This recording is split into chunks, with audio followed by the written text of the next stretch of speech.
Hello friends, स्वागत है आप सभी का आपके अपने यूट्यूब चैनल विद एकेडमी में। आज की इस वीडियो में हम केवीएस सिलेबस की सीरीज़ को कंटिन्यू करेंगे। इससे पहले की वीडियो में हमने केवीएस जो टीजीटी है उसमें जनरल सब्जेक्ट की बात की थी, जिसमें 80 मार्क्स सबके कॉमन है और 100 मार्क्स का सब्जेक्ट स्पेसिफिक होगा। आज हम 100 मार्क्स में टीजीटी हिंदी के सिलेबस को डिस्कस करेंगे और ये कौन कौन सी क्लास की कौन कौन सी बुक है इसको इजी वे में समझेंगे। तो ये पेज जो आप देख रहे हैं ये केवीएस का ऑफिशियल सिलेबस है और ये टीजीटी हिंदी का है।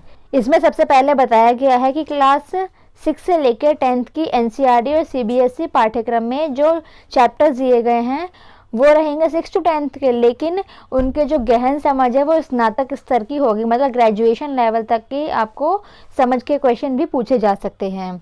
इसमें सबसे पहले खंड क में बताया गया है कि व्याकरण के कौन कौन से टॉपिक लगे हैं। हिंदी भाषा और व्याकरण के प्रश्न पूछे जाएंगे।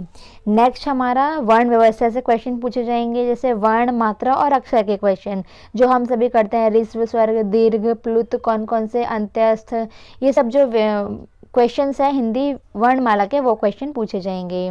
इसमें घोष, अघोष, महाप्राण, अल्पप्राण ये सभी आते हैं।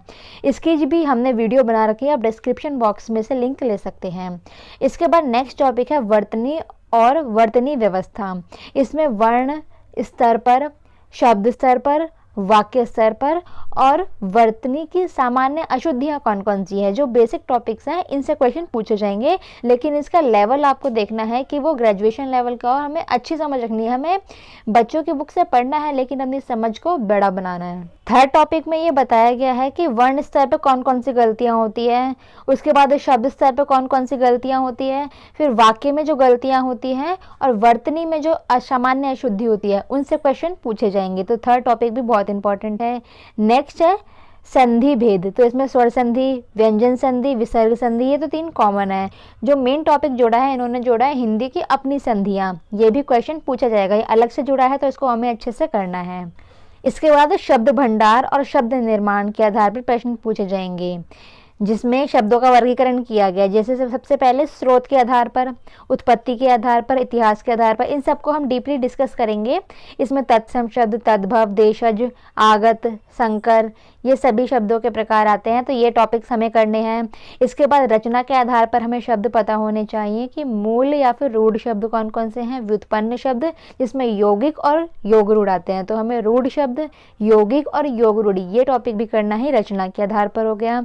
उसके बाद अर्थ के आधार पर पर्यायवाची शब्द, विलोम शब्द, एकार्थी, अनेकार्थी, शुद्ध संभिन्नार्थक शब्द जो सुनने में सेम लगते हैं लेकिन उनके अर्थ अलग होते हैं, उन शब्दों को हमें करना। ये हो गया अर्थ के आधार पर। और नेक्स्ट है शब्द निर्माण, यानी कि इसमें उपसर्ग, प्रत्यय, समास, शब्द युग्म और पुनरुक्त शब्द। तो ये है शब्द भंडार और शब्द निर्माण वाला टॉपिक। नेक्स्ट टॉपिक है अपना पद व्यवस्था। इसमें आप देखते हैं कि पद को हमें डिफाइन करना होता है, उससे क्वेश्चन बनेंगे। इसमें भी संज्ञा और संज्ञा के भेद हमें पता होने चाहिए। लिंग के आधार पर वचन, कारक, सर्वनाम, उसके भेद, विशेषण और उसके भेद, प्रविशेषण, क्रिया और उसके भेद, वाच्य, अव्यय और अव्यय के भेद, ये सारे पद व्यवस्था से क्वेश्चन पूछे जाने हैं। व्याकरण के ये सारे टॉपिक हमें पता होने चाहिए। इसके बाद है पद परिचय, ये भी इंपॉर्टेंट है। इसमें आप पद परिचय वाला क्वेश्चन अगर आप करते हैं तो इसमें एक वाक्य दे दिया जाता है और एक किसी शब्द को रेखांकित कर देते हैं। इसमें संज्ञा, सर्वनाम, विशेषण, क्रिया और अव्यय, इनके आधार पर हमें उस पद का परिचय देना है। नेक्स्ट सब पॉइंट है वाक्य व्यवस्था। इसमें हमें वाक्य के अंग पता होने चाहिए। इसमें उद्देश्य कौन सा है, विधेय कौन सा है, ये पहचानना है इसके क्वेश्चन। इसके बाद वाक्य की रचना, इसमें वाक्य के अनिवार्य और ऐच्छिक घटक, पदबंध, उपवाक्य, वाक्य रचना से क्वेश्चन बनेंगे। इसके बाद वाक्य के प्रकार जो रचना के आधार पर होते हैं, अर्थ के आधार पर होते हैं। वाक्य रचना में अशुद्धियाँ कौन कौन सी होती हैं और वाक्य का रूपांतरण में से भी क्वेश्चन पूछे जाएंगे। ये कोई रिटर्न एग्जाम नहीं है, ये एमसीक्यू ही आएंगे, लेकिन ये टॉपिक्स हमें पता होने चाहिए। नेक्स्ट है जो है मुहावरे और लोकोक्तियाँ, ये सभी एग्जाम्स में पूछी जाती हैं और इसमें भी पूछी जाएंगी। 1 से 2 नंबर इसके बनेंगे।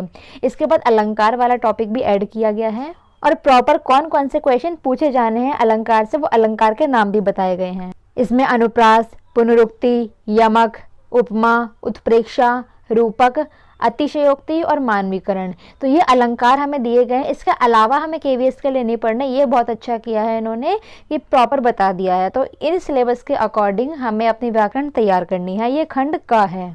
अगर आप केवीएस टीजीटी की तैयारी कर रहे हैं और आपने कमर कस ली है तो आपको व्याकरण भी अपनी पक्की करनी ज़रूरी है। और ये टॉपिक्स तो करना बिल्कुल मत भूलिएगा। हमें सिलेबस के अकॉर्डिंग ही अपना सिलेबस कवर करना है।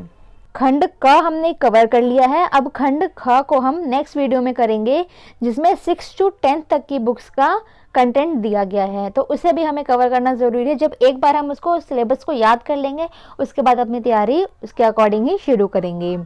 तो मिलते हैं नेक्स्ट वीडियो में। अब हम इसके बाद सिलेबस के अकॉर्डिंग तैयार करेंगे, ताकि आपको ये साइड बाय साइड क्लियर होता रहे। और उसके बाद कुछ क्वेश्चंस की भी प्रैक्टिस करेंगे। अगर आप केवीएस टीजीटी हिंदी की तैयारी कर रहे हैं तो ये सिलेबस अपने फ्रेंड्स और रिलेटिव को ज़रूर भेजिए। अभी सिलेबस ख़त्म नहीं हुआ है, इसके नेक्स्ट पार्ट में हम बाकी को कवर करेंगे।